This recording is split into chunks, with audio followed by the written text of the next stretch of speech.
What's good, everybody? Today we're going to be starting a three-part series on how to make some shoegazy type stuff.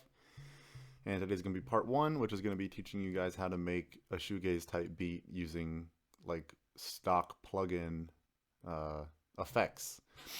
So you don't need to invest too heavily into some VSTs for this. Um, However, the VST that we'll be using to make our sound to get our guitar tone is, I believe it's called Real Strat. Yep, Real Strat Elite. But they do have a 14-day free trial. The important thing to know about shoegaze is like one of three things. There's like three super important things to know about shoegaze, which is one, much like most genres of music, but shoegaze especially, it's a lot more of a technique than it is a specific sound. You can really call anything shoegaze. A lot of witch house music I would arguably call shoegaze. So don't worry too much about conforming to a specific sound, but working towards a sound is okay. And that's number two, which is working towards a specific sound is okay. And the third most important thing is these are not like rap beats traditionally that you can, but you're gonna want to use traditional like style drums and rock style drum patterns for this beat if you're trying to replicate the sound that I'm making. And but with that said, let's get started. So as always, the most important thing in your beat is going to be your melodies. With the shoegaze, there's not a ton of melodies. But you want to go for different types of complexity. In my experience, you want to go for like different complexity depending on if it's a verse or a chorus. So what we're looking at right here is the verse portion, and it sounds like this with no effects. Don't worry, the effects make it sound a lot better.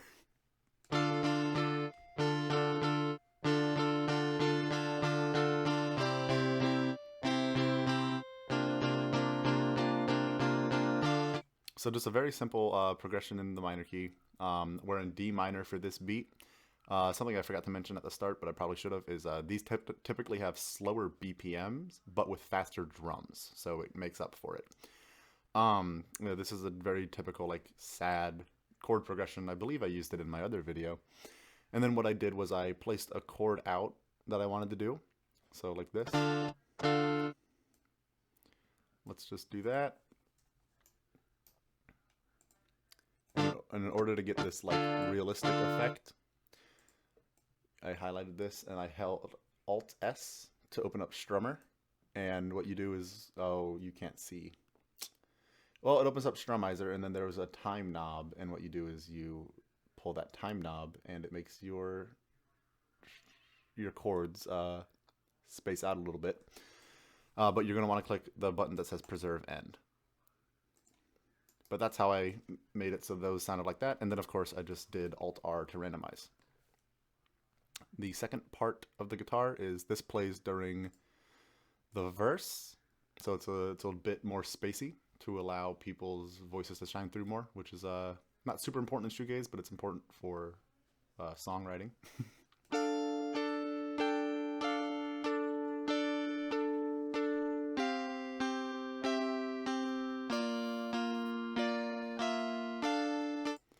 And then above that, I have this little fast pick. I don't know the official term for that, but it plays during the chorus in certain parts, and it just adds a little bit of space. It's turned down a little bit relative to the actual beat, as you can see there.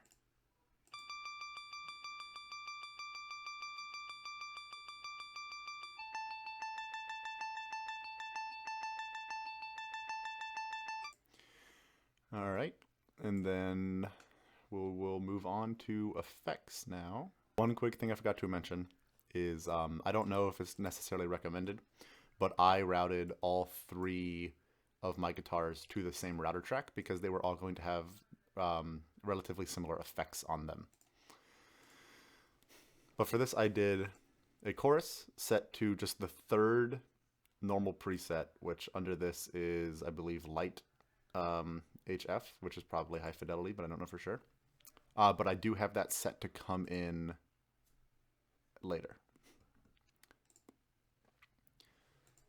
Something else is, this is not a stock plugin, but it is free. It's a free tremolo plugin. Tremolo is pretty important to the shoegaze genre, especially for going for the more slow dive stuff.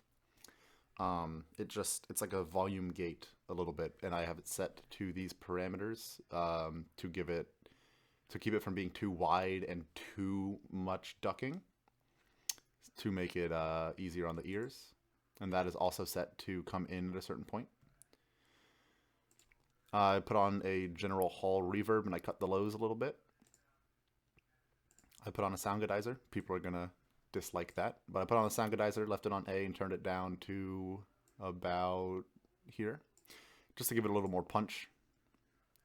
I put on a fast distortion. I want to say I have it on fuzz, and then I turned the post up a little bit, and then I turned it to about 60 for the mix. I have fruity delay on with the cut at about 45. And then I have a parametric EQ to cut out some annoying frequencies, but specifically the lows.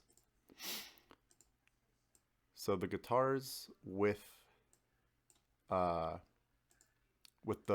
effects on them sound like this.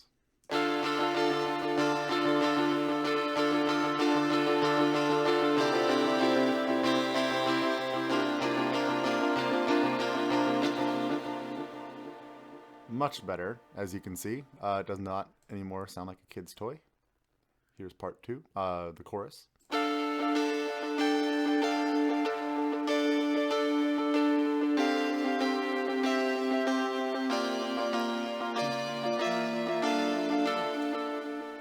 And the little, I don't think we ever came up with a name for this, but here's what this sounds like. It's a little grating right now, but it does sound better with the beat. I promise.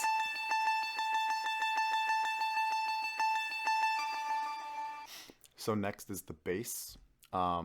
This is the bass for the verse without any effects. I just used Ample, which is a free bass VST. It's actually pretty good. Ample guitar, not amazing. Ample bass is pretty good. It's the only instrument that I play in real life, and I think it sounds pretty accurate.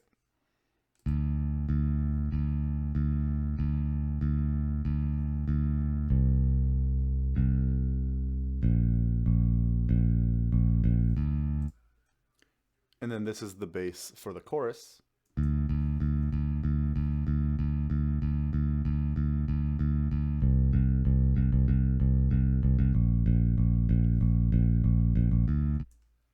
As for effects on the bass, I just put this chorus, I believe, set to the same one, light HF. Same as the guitar, but I turned this down a little bit. I applied the same tremolo. I put on a good amount of normal reverb and cut the highs all the way. Cut the lows all the way. And then for this parametric EQ, I just took out a little bit of the highs because with how these effects made it sound, it left a little bit of annoying frequency. Here is the bass with our effects.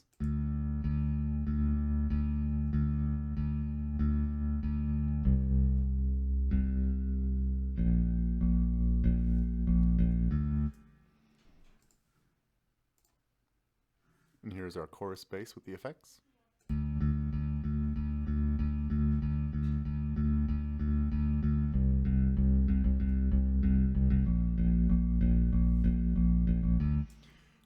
This preset, this effect chain is pretty similar to what I use for my post-punk beats as well, because I think it makes the chorus of the bass sound nice. The chorus is optional, but I think it sounds pretty good. I added this pad to play during the chorus without any effects.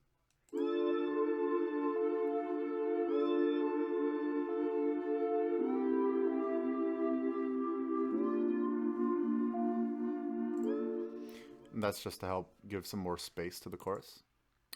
I turned up the stereo separation to widen the sound a bit. That basically does what I just said, it widens the sound. As for effects, I put on the first preset of the chorus, turned it down to about 65, added the same tremolo, added some reverb with the lows cut, and then I cut the lows with the parametric EQ. Are you guys noticing a trend? And here is the pad with effects.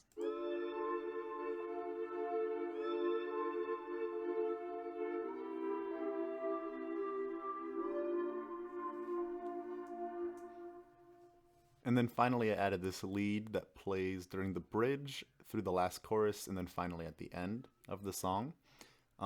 Little simple lead, and here it is.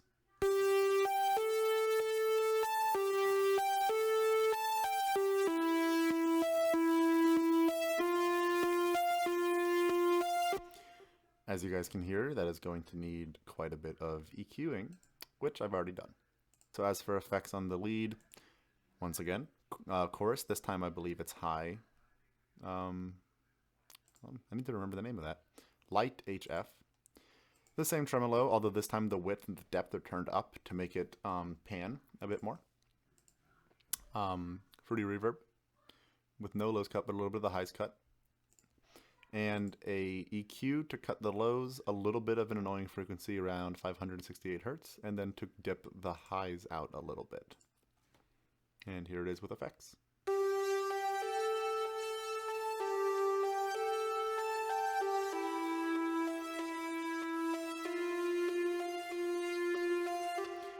Hopefully YouTube compression doesn't murder that, but it should be panning between your ears. And here is the chorus all together.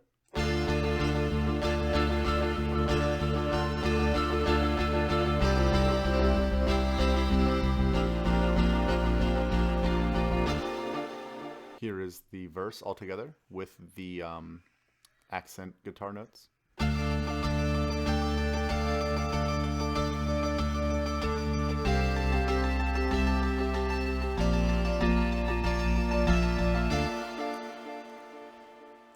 As you can see, that one's set up to give the artist a little bit more space over that area. Then here is the bridge with the lead in it.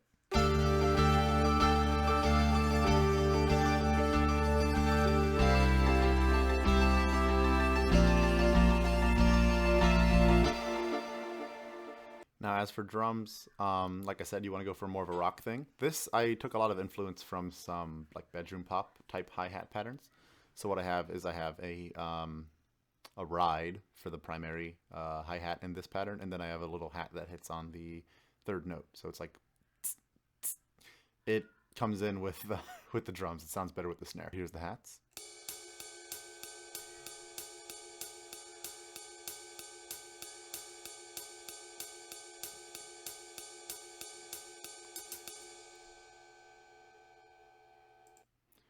Here is the second hat pattern with essentially the roles reversed, so the ride is hitting less often while the closed hat is hitting fairly frequently.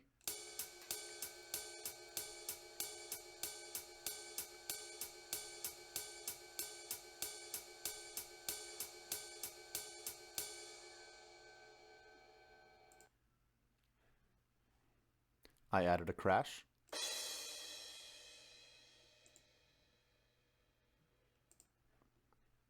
I added a very simple snare.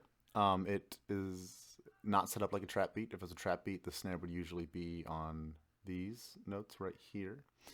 But this is the way that you make them fit, to make them fit with a drum beat when you're at a slower BPM, but you want it to sound faster. I don't know the technical term for it, but you're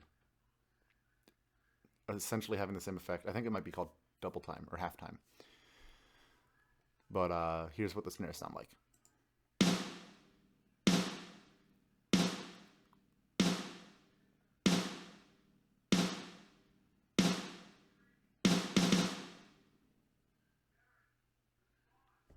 Here are the second snares. It's the same thing, just without the ending fill.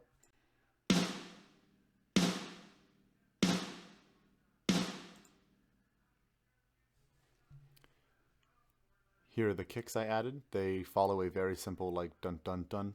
It's dun dun snare, dun dun dun snare, and it repeats like that. It creates a very good like rock rhythm.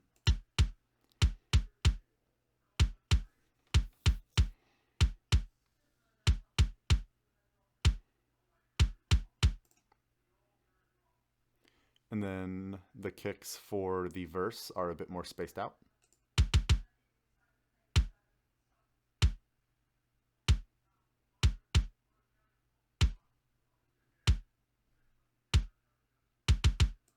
Here are the drums that play during the chorus.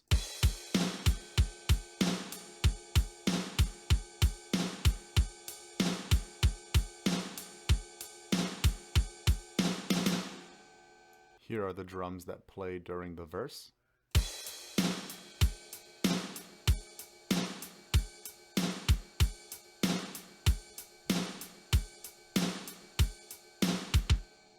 I'm just now realizing that I had the effects on while I played those, but the only effects that you really need for any of the drums, as you can tell from up here, are a ton of reverb. You need lots of reverb on the drums in these beats. Something I want to get into before we go any further into spacing is, not spacing, sorry, beat structuring, is I did have some variation for the tremolo in the chorus to come in, because shoegaze, a lot of it is they switch pedals up as they play, and I wanted to simulate that through on the guitar, having the chorus not be in the intro, not having it be very much during the verses or the bridge either, but it fades in over time.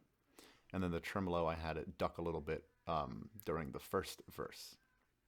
So for beat structuring, I did just a little intro, a 16-bar chorus, an 8-bar verse, a 16-bar chorus, a 16-bar bridge, and then a final chorus before a little outro, which is just the lead looping. It's important to have some variation, especially for rock beats, as they get a little repetitive, which is why we have 2 sets of drums and 2 sets of guitars and basses. It's not as important for shoegaze, as shoegaze is more of an experience. That sounds pretentious as hell, but it's true. Shoegaze is more of an experience for the listener than it is expert instrumentation. That is not to say that the artists are not talented. They are extremely talented. But yeah, you want to have a lot of variation in these beats. And that's about it. I appreciate you guys watching part 1. Click the like button and subscribe for part 2, which will be coming out shortly. Probably going to do them day after, like right after one another, because I don't know, I want to get some more content up on the channel before things get a little crazy here over the summer. But yeah, thank you guys for watching. The beat's going to play now. I hope you guys enjoyed. Thank you for your support.